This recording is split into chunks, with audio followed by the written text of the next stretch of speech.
Bendiciones, estudiantes, les damos las gracias al Señor por la oportunidad que nos concede para trabajar el capítulo 3 de la segunda carta de Timoteo. Y vamos a estar trabajando los versículos del capítulo 3 de esta segunda carta. Y vamos a ver detenidamente qué es lo que nos presenta el apóstol Pablo en sugerencia a las demandas que tiene el joven, hacia el joven Timoteo, mejor dicho. Vamos entonces a notar cómo entonces el apóstol Pablo se presenta de tal manera que quiere hacer resaltar unos detalles interesantes en la vida de el joven Timoteo, en la cual son importantísimos en el proceso y desarrollo para su función pastoral.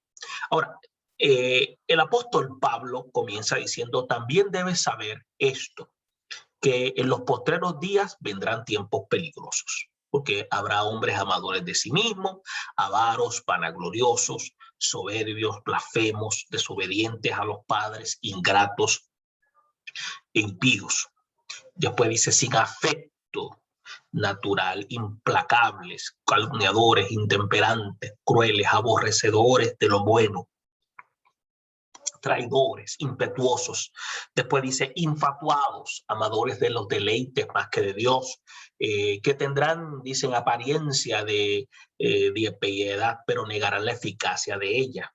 Le dice el apóstol Pablo, dice: tienes que evitar a estos, porque de estos son los que se meten en las casas y llevan cautivas a las mujercillas cargadas de pecado, arrastradas por diversas concupiscencias. Estas siempre están aprendiendo y nunca pueden llegar al conocimiento de la verdad. ¿A qué se refiere con estos versículos del 1 al 7? Vamos a ir trabajando estos primeros versículos y vamos a retomar el versículo 1 cuando dice: también debes saber esto. Con esta predicción el apóstol Pablo propuso activar todavía más su diligencia, porque cuando las cosas marchan de acuerdo con los deseos o con nuestros deseos, nos hacemos descuidados, y empero la necesidad nos apremia agudamente. Es por eso que Pablo le informa de que la iglesia estará sujeta a terribles enfermedades. Entonces exige a los pastores, perdón, extraordinaria fidelidad y también diligencia, y también vigilancia, prudencia e infatigable constancia. Entonces le ordena a Timoteo que se prepare de una manera ardua y que debe estar preparado como un militante para este tipo de contratiempos que han de venir para con la iglesia. Dice: en los postreros días.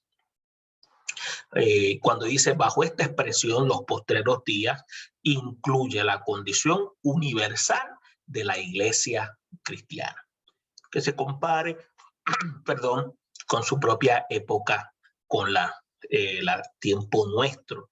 Entonces le informa a Timoteo del cual era la condición del reino de Jesucristo. Le está diciendo que debe estar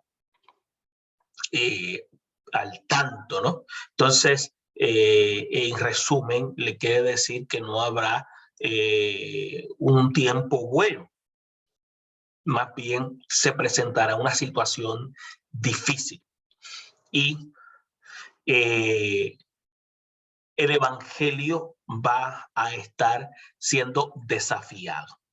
Entonces, debe entonces estar al tanto. Entonces, cuando hace la expresión en los postreros días, informa a Timoteo de cuál era la futura condición del reino de Cristo, porque algunos se imaginaban como una cierta condición de que sería absolutamente como algo pacífico o libre de cualquier molestia.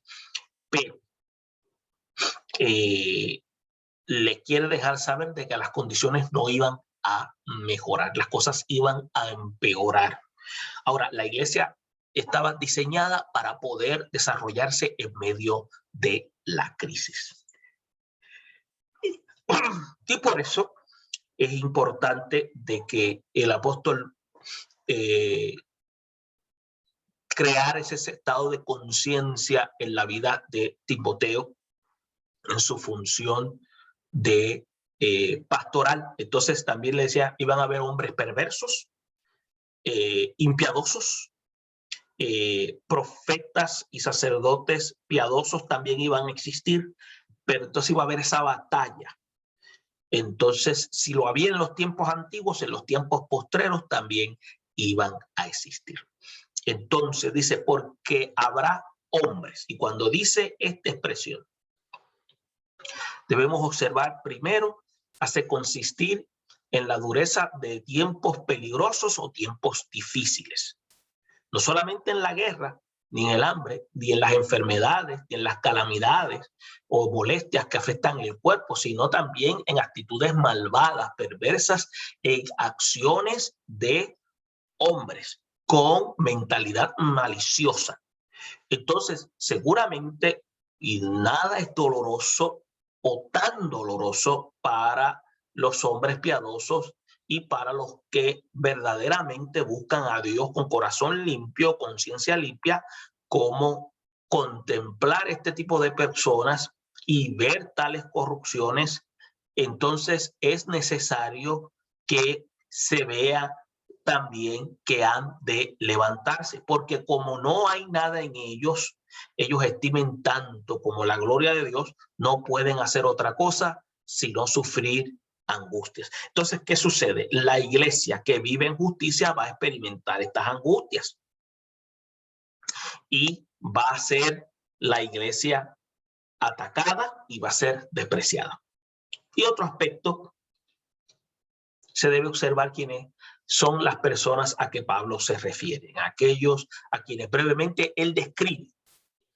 No son enemigos externos que abiertamente ataquen el nombre de Cristo, sino internos que desean ser entonces que reconocidos entre los miembros de la iglesia, porque Dios desea probar su iglesia hasta tal grado como para que lleve dentro de su seno tales plagas.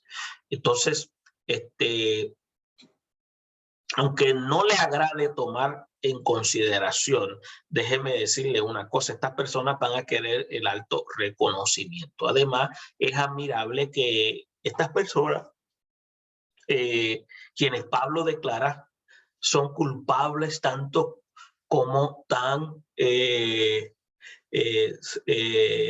de actos graves y pueden guardar cierto estado de apariencia de piedad, así como el apóstol Pablo lo declara. Entonces, la diaria experiencia demuestra que debemos mantenernos alerta y no nos debemos extrañar por este tipo de conducta. Entonces, es importante que también veamos que va a haber como una especie de audacia y perversidad de parte de ellos, una actitud hipócrita. Entonces, en los tiempos antiguos era lo más que se iba a hacer manifiesto. El apóstol Pablo dice que esto ha de continuar hasta en los postreros días.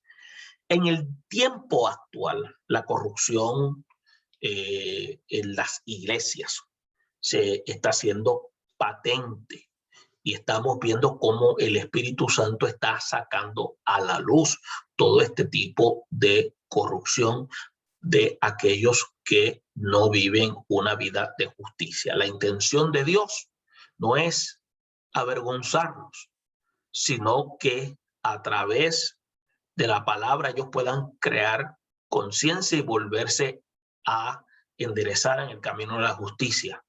Pero llega un momento en que su conducta reclama justicia y entonces llega a un punto que son expuestos a la luz pública. Entonces Pablo dice que los hipócritas, aunque sean acusados de los vicios, y entiéndase los vicios más bajos, engañan como con una especie de máscara, y de una máscara piadosa. Y esto no debe parecernos, vuelvo y repito, extraño cuando tenemos ejemplo de esto a simple vista. Entonces Pablo también enumera aquellos vicios que no son visibles a primera vista y que aún son acompañantes ordinarios de la pretendida santidad y debemos tener constancia. Entonces, por eso es que el apóstol Pablo dice, a estos tienes que evitar. Entonces, ahí podemos notar que exhorta y demuestra de una manera muy suficiente. Pablo no está hablando de una distante posteridad, ni tampoco está haciendo una predicción, lo que pasaría muchos siglos después, sino que hace un señalamiento de los males presentes y él aplica a su época lo que dijo y lo que va a ir pasando. En otras palabras, va a ser una especie de espiral ascendente con el transcurso de los tiempos. Entonces, la función de Timoteo es refrenar para que ese proceso sea un proceso más lento. ¿Por qué? Porque entonces se le va a hacer cuesta arriba a las obras del enemigo de las almas. Y entonces el evangelio va a seguir abarcando para salvación. Entonces en el versículo 6 dice, de estos son los que se meten en las casas. Ahora, ¿a qué se refiere con esto? Pablo intencionalmente dibuja un cuadro vivo de ordenanzas como especies monásticas. Entonces, sin hablar una sola palabra acerca de, entiendes aquí, de los monjes, estas marcas Pablo distingue a los falsos pretendidos maestros y suficientemente clara metiéndose en las casas, que son trampas para cazar lo que se llaman mujercillas tontas, inventan lo que se llaman el flirteo, que imponen sobre la gente mediante diferentes estados de superstición.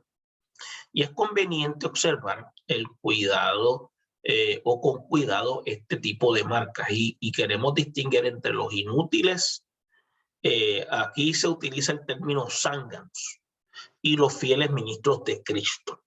Entonces los primeros están marcados con una especie, ellos le llaman como una especie de carbón negro, que es inútil que se escapen de la vista y mantenerse en sus casas. Y significa que entrar de manera clandestina o procurar la entrada mediante métodos solapados. Ahora, cuando dice estos son los que se meten a las casas, son los que entran con facilidad para entonces mediante el filteo manipular. Entonces dice, y llevan cautiva a las mujercillas llenas de pecado. O sea, aquí cuando dice mujeres, más bien que de hombres, porque las primeras están más expuestas a dejarse desviar de esta forma.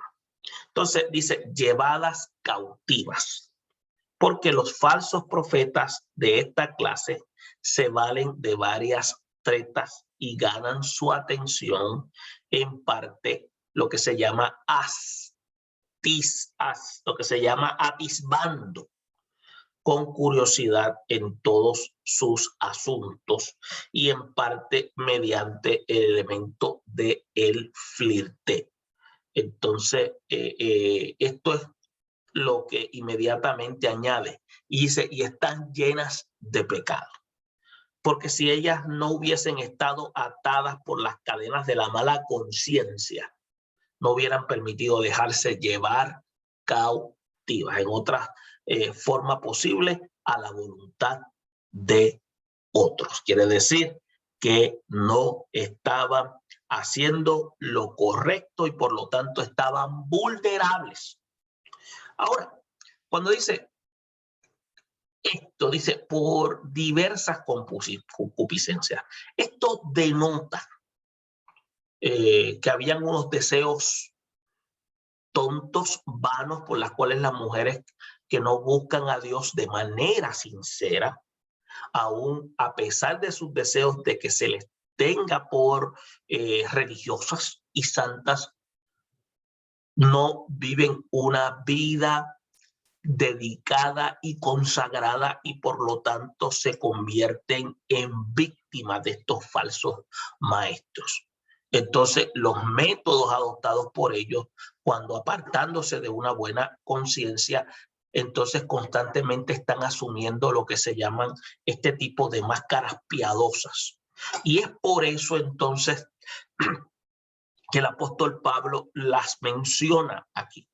Porque mujeres de limpia conciencia, inmediatamente el tener limpia conciencia las ayuda a poder discernir y poder detener este tipo de comportamiento y comentario manipulador para que se sientan atraídas. Y después dice, siempre están aprendiendo y nunca pueden llegar al conocimiento de la verdad.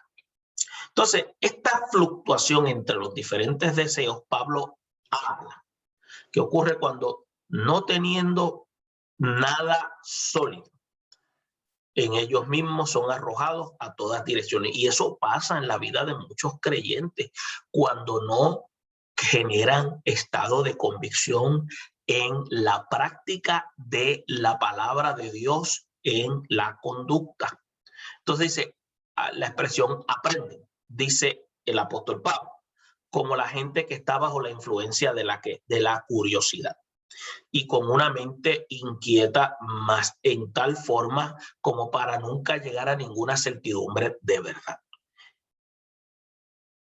Y esto es el problema. Acuérdese, si no hay el deseo de aprender, no puede existir la intención de integrar y no puede existir tampoco la necesidad de querer aplicar lo aprendido para que ocurra una transformación en el pensamiento y a la vez sea reflejado en la conducta. Es por eso que el apóstol Pablo habla, no simplemente está en el aprender, sino que tiene que llevarse lo aprendido a la obediencia, y la obediencia a deberes, y los deberes a acciones, y las acciones a hábitos que se llaman en sí actos disciplinarios, para que estos se conviertan en un comportamiento, y es lo que se refleja como un estado de reformación en la conducta. Es por eso que un estudio que es mal dirigido y completamente ausente de conocimiento, la persona vuelve y cae en su mismo estado original. Entonces, las personas piensan de sí mismas como si prodigiosamente conocieran. Si la persona puede tener conocimiento, pero si no tiene la aplicación, no hay sabiduría. Y es por eso que el apóstol Pablo hace este señalamiento. No es simplemente el adquirir el conocimiento, hay que haber un proceso de integración y aplicación. En los versículos 8 al 12 dice de la siguiente manera, diciendo: y de la manera que Janes y Jambres resistieron a Moisés, así también estos resisten a la verdad, hombres corruptos de entendimiento, reprobos, en cuanto a la fe. Mas no irán más adelante, porque su insensatez será manifiesta a todos, como también lo fue la de aquellos. Pero tú que has seguido mi doctrina, conducta, propósito, fe, longanimidad, amor, paciencia. Después dice persecuciones, padecimientos como las que me sobrevinieron en Antioquía, en Iconio, en Listra, persecuciones que he sufrido y de todas me ha librado el Señor. Después en el 12 dice: y también todos los que quieren vivir piadosamente. Y después dice: en Cristo Jesús padecerán persecución. Retomamos el versículo 8 cuando dice: y de la manera que Janes y Jambres resistieron a Moisés. Aquí el apóstol hace una comparación y confirma lo que ya se había dicho acerca de los últimos tiempos. Pablo indica que nosotros nos ocurre bajo el evangelio lo mismo que experimenta la iglesia o experimentó la iglesia al principio. Desde que fue publicada la ley, de igual forma, el salmista habla también extensamente de las incesantes luchas de la iglesia. O sea, muchos me han angustiado desde mi juventud. Puede decir ahora, como decía Israel, muchos me han angustiado desde mi juventud, mas no prevalecieron contra mí. Sobre mis espaldas araron los aradores, hicieron largos surcos, como dice el Salmo 129, versículo 1 al 3. Pero el apóstol Pablo nos recuerda que no debemos extrañarnos si los adversarios se levantan contra Cristo para oponerse a su evangelio, puesto que Moisés también tuvo enemigos que también se opusieron, porque estos ejemplos sacados de una remota antigüedad que hacen proporcionan una fuerte consolación. Es por eso que generalmente es aceptado que los dos personajes aludidos aquí, que son Janes y Jambres, fueron los que se llaman los llamados magos propuestos por Faraón. Entonces, pero cuál sea la fuente de que Pablo haya aprendido sus nombres, nosotros pues desconocemos, pero salvo que sea probable que muchas causas o muchas cosas relacionadas con esas historias fueron entregadas de generación en generación, y entonces Dios permite que su recuerdo fuese extendido hasta las manos de Pablo. Y también es posible que en la época de Pablo hubiese comentarios sobre los profetas que explicaban en forma más amplia lo que Moisés trató en forma muy breve. Y como fuere, no es por mera casualidad que él los llame por sus nombres. Y es importante la razón por la cual hubo dos personajes que puede conjeturarse en esta forma, porque el Señor había suscitado para su pueblo dos caudillos, Moisés y Aarón. Faraón decidió colocar frente a ellos igual número de magos. Entonces, ¿qué pasa? El versículo 8 sigue y dice, mas no irán más adelante. Entonces, Pablo anima a Timoteo para la batalla con la segura esperanza de la victoria. Porque aunque los falsos maestros causen pena, el apóstol promete que dentro de un tiempo breve ellos serán avergonzados y serán arruinados. Por lo tanto, el evento no concuerda con esta promesa y el apóstol parece hacer una declaración totalmente diferente. Y un poco después, ¿qué hace? Afirma que irán de mal en peor. Quiere decir que el trabajo de Timoteo es mantenerse, procurar llevar la sana doctrina para que ellos entonces puedan ver que ustedes han creído en un Cristo que está vivo. Entonces dice, porque su insensatez será manifiesta a todos. Entonces, cuando Pablo dice a todos, emplea una figura de lenguaje en la cual el todo es tomado por una parte. Y ciertamente aquellos que logran mucho éxito en engañar, al principio hacen una gran alarde, ya tienen grandes aplausos.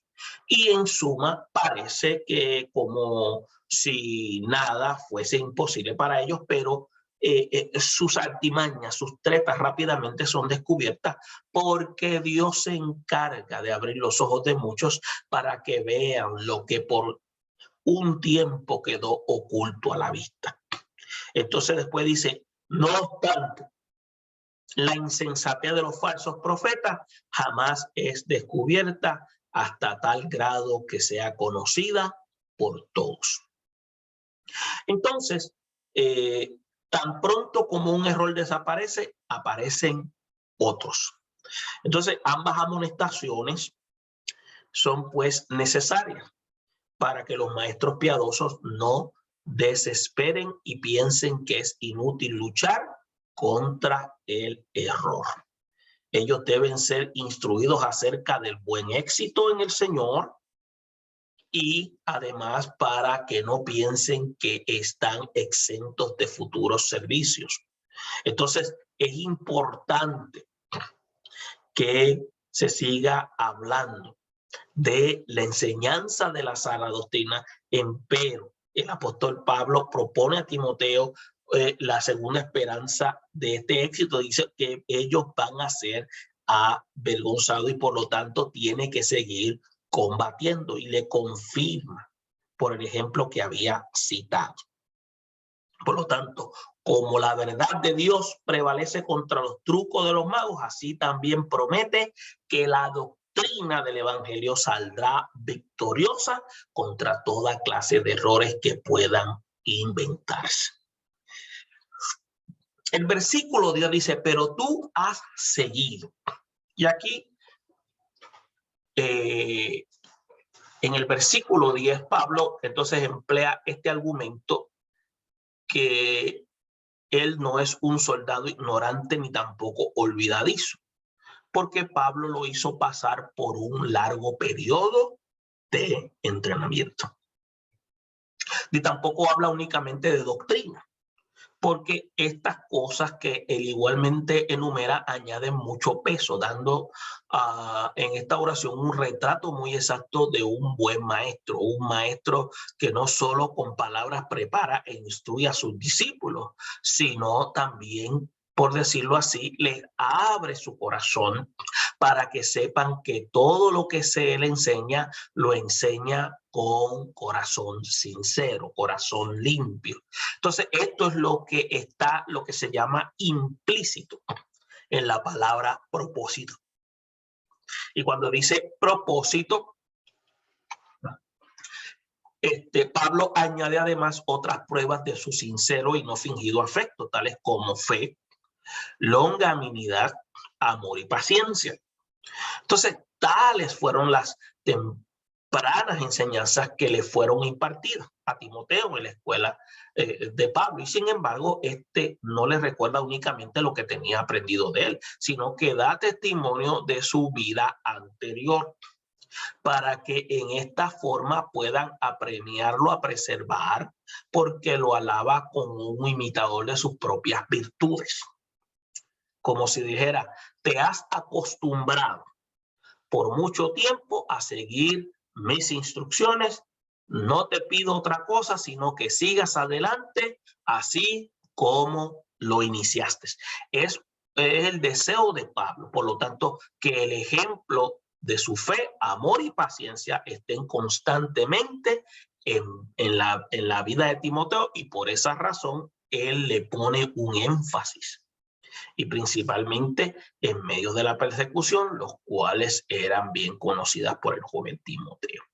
Entonces, en el versículo 11 dice, y todas me ha librado el Señor. Aquí hay un consuelo que entonces va a mitigar lo que se llama la amargura de las aflicciones, pues todas estas tendrán como resultado un gozo y feliz final. También se debe tener claro que se objetare que el éxito del cual se ufana no siempre es visible, Calvino reconoce que tal cosa es verdad. O sea, el acto de perseverancia por la convicción del evangelio va a traer como resultado una victoria, y especialmente por lo que toca los sentimientos de la carne, sí, va a haber un sufrimiento, pero Pablo aún no había sido librado. Pero cuando Dios los libra, algunas veces testifica en esta forma que él va a estar presente con nosotros y siempre estará presente, porque el sentimiento y conocimiento actual del auxilio presente, nuestra confianza debe entonces extenderse hacia el futuro, y el significado es que Dios ha de cumplir su propósito para con la iglesia siempre y cuando ésta mantenga una conciencia limpia y cumple la ordenanza dada por él a través de Jesucristo, que es la proclamación. Entonces, es como si Pablo le hubiese dicho a Timoteo: tú has conocido mi experiencia de que Dios nunca nos ha abandonado, de modo que no tienes derecho a titubear. Por lo tanto, sigue mi ejemplo. Dios nunca ha fallado. En el versículo 12 dice: y también todos los que quieren vivir de manera piadosa. Después de mencionar sus propias persecuciones, el apóstol añade también que cada uno de los que él ha acontecido dejará de acontecerle también a los piadosos. Y dice esto en parte para que los creyentes estén preparados y se sometan a esta condición también. O sea, no es tan solamente en la vida de Timoteo, sino en todos aquellos que quieran vivir vidas piadosas.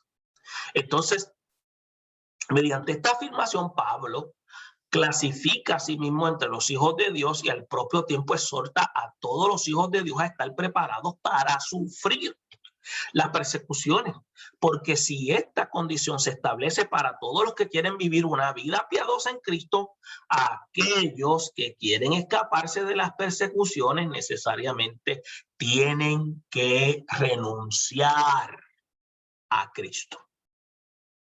Es por eso que hoy en día mucha gente quiere seguir al Señor, pero no quiere sufrir la persecución.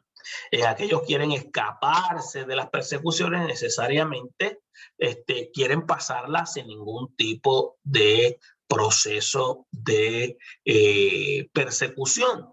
Ahora, el odio va acompañado de crueldad. Y de aquí surgen lo que se llaman las persecuciones. En resumen, tenemos que saber y tenemos que mantener claro que somos creyentes bajo esta condición y que estaremos expuestos a muchas situaciones y a muchas luchas. Entonces, por eso es que Calvino preguntaba: ¿debemos todos ser mártires? Porque es evidente que ha habido muchas personas piadosas que jamás han sufrido destierro, encarcelamiento, huida o cualquier otra persecución. Entonces, es importante que se tenga esto claro. Es por eso que en el comentario Calvino responde que los siervos de Cristo no siempre serán perseguidos por el enemigo de las almas. En una forma u otra, pues la fe y su firmeza puede ser probada de manera distinta. Entonces, también se tiene que tener claro que tan pronto como un creyente manifieste su celo por Dios, ello dará lugar a que la ira de los malvados se encienda y, aunque estos no tengan su espada desenvainada, arrojarán un veneno de murmuración, de calumnia o de disturbios o de otros métodos para hacer que la obra de Cristo no se extienda.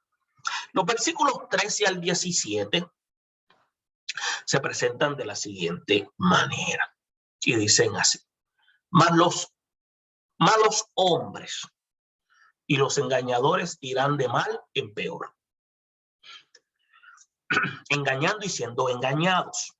Pero persiste tú en lo que has aprendido y te persuadiste sabiendo de quién has aprendido, y que desde la niñez has sabido las sagradas escrituras, las cuales te pueden hacer sabio para la salvación por la fe que es en Cristo Jesús. Toda la escritura es inspirada por Dios, útil para enseñar, para redarguir, para corregir, para instruir en justicia. Y cierra con el versículo 17 diciendo: a fin de que el hombre de Dios, dice, sea perfecto, enteramente preparado para toda buena obra. Retomamos en el versículo 13 cuando dice: mas los malos hombres y los engañadores. Entonces, esta es la más amarga de todas las persecuciones. cuando vemos que los hombres perversos, con sus atrevimientos sacrílegos, se puede decir de esta forma, con sus blasfemias y errores acumulan fuerza. Por eso que Pablo en alguna u otra parte, como de manera que Ismael persiguió a Isaac, no con la espada, sino con la burla, como amanece en Gálatas 4:29.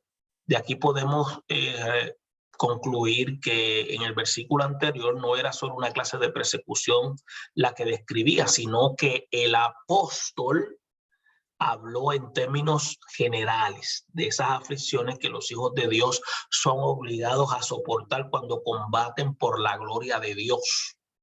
Entonces, dicen que irán de mar en peor. Entonces, Pablo anticipa que ellos no solo opondrán obstinada resistencia, sino que lograrán perjudicar y corromper a otros.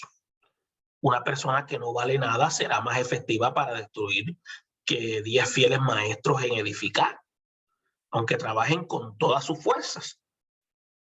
Entonces tampoco va a faltar jamás la cizaña de Satanás para dañar el grano puro, aun cuando nosotros creamos que los falsos profetas han sido arrojados. Otros van a aparecer de manera continua en diferentes direcciones. Entonces, al poder de perjudicar, no es porque la falsedad dentro de su propia naturaleza sea más fuerte que la verdad o que las tretas de Satanás sobrepasen la energía del Espíritu de Dios, sino porque los hombres, siendo por naturaleza inclinados a la vanidad y a los errores, acogen más fácilmente lo que se acomoda a su disposición natural, y también porque están lo que se llaman cegados por su justa venganza de Dios. Dice que son llevados como esclavos cautivos por la voluntad del enemigo de las almas. Entonces, la razón principal de por qué la plaga de las doctrinas perversas es tan eficaz es porque la ingratitud de los hombres merece entonces que sea de esta manera. Entonces, de manera resumida, es necesario que los maestros piadosos tengan claro, recuerden esto para que estén en todo tiempo preparados de esta batalla continua, para que no desfallezcan y para que no cedan ante este tipo de arrogancia e insolencia de estos hombres adversarios.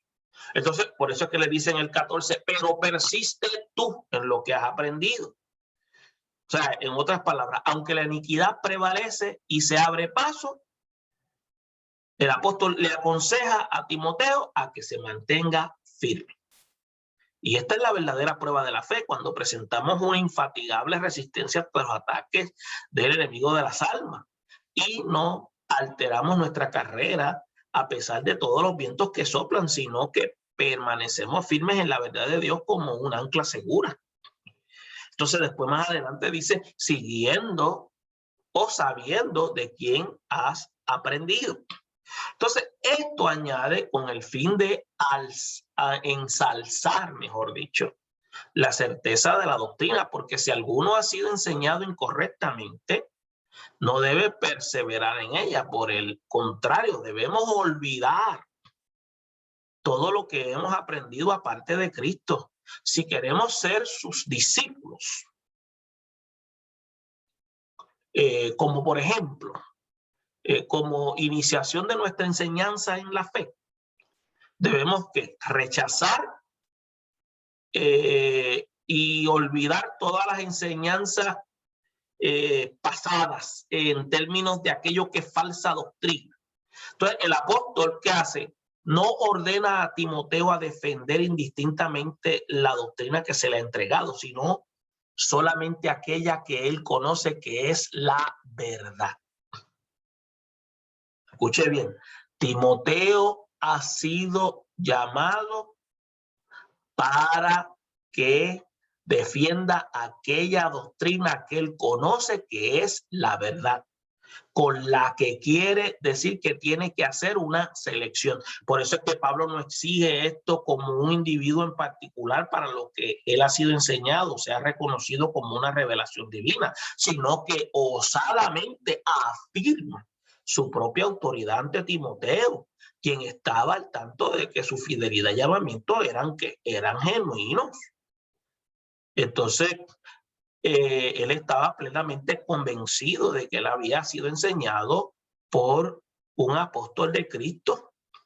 Entonces, este pasaje nos muestra que debemos ser cuidadosos para guardarnos contra la obstinación en asuntos que son dudosos, tales como las doctrinas meramente humanas, como para permanecer con fe inquebrantable a la verdad de Dios. Además de ello, aprendemos que la fe debe ir acompañada de prudencia para poder distinguir entre la palabra de Dios y la palabra de los hombres, de modo que no aceptemos al azar todo lo que se nos ofrezca. Y nada hay tan inconsistente con la naturaleza de la fe, como si una ingenua incredulidad. Entonces, la cual nos permite acoger, escuche bien, nos permite acoger todo sin discriminación alguna. Por eso es que dice, y aquello que se te ha confiado. Entonces, por eso es que el apóstol Pablo, ¿qué hace? Agrega que la doctrina se le ha confiado a Timoteo. Entonces, cuando se dice se ha confiado, el término griego que se usa es ausesin, o sea, se le ha dado con total seguridad. Dar una cosa en depósito es algo más que hacer una simple entrega, es algo que él lo va a guardar. Timoteo había sido enseñado como una persona ordinaria, sino con el fin de que pudiera fielmente poner las manos de otros lo que había recibido con responsabilidad. Entonces, por eso es que en el versículo 15 dice, y que desde la niñez, no era una cosa ordinaria que él estuviese acostumbrado desde la infancia a leer las escrituras, porque este prolongado hábito, y entiéndase, para mí hábito es este estado disciplinario del escudriñar lo aprendido desde pequeño, era para que él pudiera ya tenerlo en la memoria e integrarlo.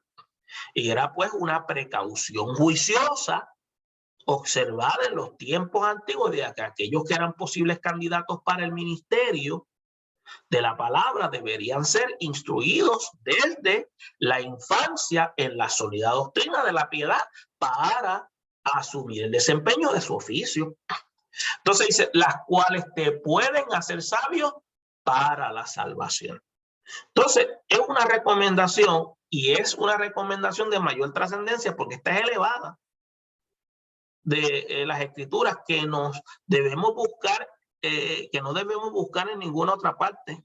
La sabiduría que es suficiente para la salvación, tal como plenamente lo expresa en el versículo que sigue. Por eso es que Pablo afirma al propio tiempo lo que nosotros debemos buscar en las escrituras, porque los falsos profetas también hacen uso de ellas como una especie de pretexto. Y por consiguiente, a fin de que éstas sean útiles para vuestra salvación, y es necesario que entendamos su uso correcto. Entonces, en el versículo siguiente dice, por la fe que es en Cristo Jesús. Entonces es una pregunta, ¿y qué si alguno pone toda su atención en las cuestiones curiosas? Y otra pregunta, ¿y qué si se apega a la letra de la ley y no busca a Cristo? ¿Y qué si se pervierte el significado natural inventado a cosas extrañas o a su sentido? Es por esta razón que el apóstol Pablo nos dirige a la fe en Cristo como el modelo. Y por lo tanto, como el resumen de las escrituras, porque de la fe depende lo que sigue a continuación. Dice toda la escritura o el todo de la escritura, como dice el versículo 16. Aunque esto establece una poca de diferencia en cuanto al significado, el apóstol Pablo prosigue esta recomendación que en forma breve había hecho a principio. Número 1, recomienda la escritura por razón de su autoridad. Eso es claro.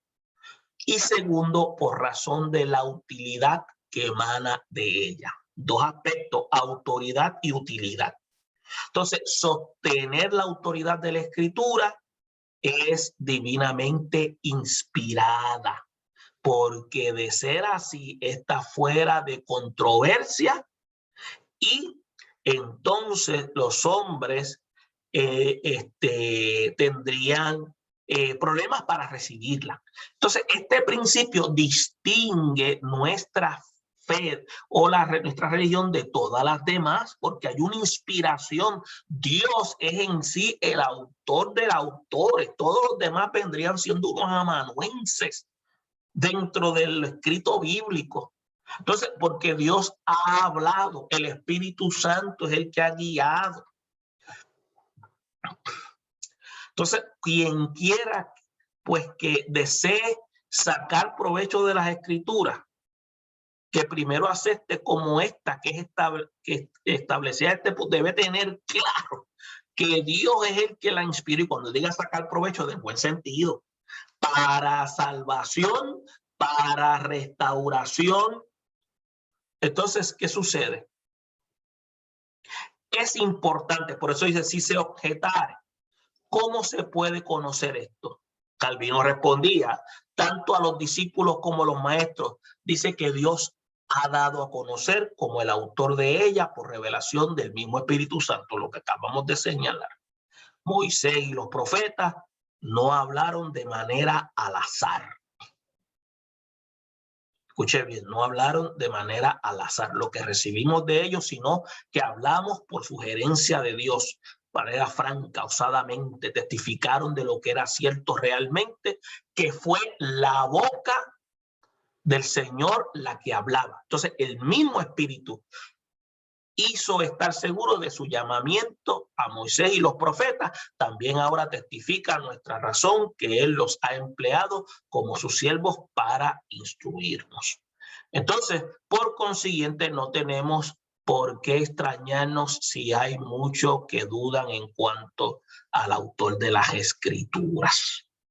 Entonces, tenemos que tener claro, Dios se manifiesta para percibir lo que ciertamente debe ser visible a todos, y sin embargo solo es visible a los elegidos. Y cuando se utiliza esta expresión, la hace Calvino, de los elegidos, pero es porque es la mentalidad calvinista de la predestinación, pero todo aquel que quiere conocer a Dios, ese recibe de parte de Dios esa iluminación de conocer su verdad. Y cuando dice y útil, ahora la segunda parte de esta recomendación, la escritura contiene la regla perfecta para vivir una buena vida dichosa.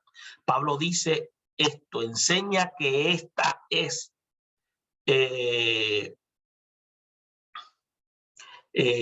una herramienta útil para aquellos que viven vida corrompida, porque rompe con el abuso pecaminoso. Entonces, los que no viven en utilidad viven vidas corrompidas. Pero cuando el individuo comienza a aplicar la palabra de Dios mediante una conducta, esta frena el abuso pecaminoso y la vida corrompida. Entonces, indirectamente critica a estos hombres que viven de esta manera, señala que su vida sin principios y los lleva a un desafío para cambio. Por eso es que la palabra es útil. La escritura es provechosa y sigue siendo así el instrumento que lleva al individuo a cambio. Por eso es que de aquí es ilícito tratarla en una forma no provechosa, porque el Señor, cuando nos dio las escrituras, no trató de satisfacer nuestra curiosidad, ni de animarnos a la ostentación, o de darnos ocasión para charlar o dar nuestra opinión, sino para decirnos de manera categórica que a través de ella íbamos a tener vida y vida en abundancia. Y cuando dice vida es esencia de vivir. Entonces, para instruir, y es una descripción detallada en la cual provee en nosotros la instrucción necesaria para que encontremos nosotros nuestra realidad existencial, nos redarguye, nos exhorta, nos da la impartición de lo que debemos hacer para tener lo que se llama la ruta correcta. Entonces, es demasiado largo explicar lo que podemos aprender de las Escrituras y además cuando Pablo dio ya un resumen breve de ellas, bajo la palabra de fe, el conocimiento más valioso pues es la fe en Cristo. Entonces, la instrucción para ordenar la vida, a la cual son añadidas las incitaciones, las exhortaciones, las reprimendas. Entonces, tenemos que darnos cuenta que las Escrituras de manera propia no carecen de nada para la salvación. Sí, la palabra es la que nos lleva a nosotros a la toma de una decisión para la salvación o para vivir una vida santa. Es la única. Entonces, redarguirnos. Entonces, tenemos que entender eso. Entonces, nos instruye para una vida de justicia, para el gobierno de una vida buena y una vida separada, como también se entiende, una vida de lo que se define en la Escritura como santa o vida de justicia. Y cierra en el versículo 17 cuando dice a fin de que el hombre de Dios sea perfecto. Y aquí el término perfecto no se refiere a que no hay margen de error. Aquí la palabra perfecto tiene que ver con funcionalidad. Significa una persona sin falta o una que no haya nada defectuoso, pero no que no cometa errores. Aquí es un término de funcionalidad. Pablo, de manera categórica, señala que a través de la Escritura lleva al individuo a tener un estado de conciencia activa, a procurar una vida de justicia constante, desarrollando lo que se llama una mentalidad crística. Aquí surge este aspecto porque entonces el individuo día a día va desarrollando lo que se llama la mente de Cristo en su caminar. Entonces Pablo habla de las Escrituras y se refiere solo al Antiguo Testamento, no, todo el documento, tanto el Antiguo Pacto como el Nuevo Pacto. Entonces, en todo ello vemos el Antiguo Pacto como ese antetipo y el Nuevo Pacto como el tipo. Y ahora vemos a través del Nuevo Pacto la revelación del Antiguo Pacto a través del ojo de Jesucristo. Y es por eso que en las Escrituras, a través de lo que expresa el apóstol Pablo, vemos la instrucción y la intención divina para que Dios se manifieste con con el propósito, mejor dicho, de que se pueda vivir en una vida de justicia, y al querer manifestar esa intencionalidad ante la vista de Dios, ese individuo es declarado perfecto. Esperamos que esta sección del capítulo 3 pueda ser de interés y se preste para discusión en la sección de clases para esta próxima sección que pronto tenemos con ustedes en clase vía Zoom. Bendiciones a todos y será hasta la próxima. Bendiciones.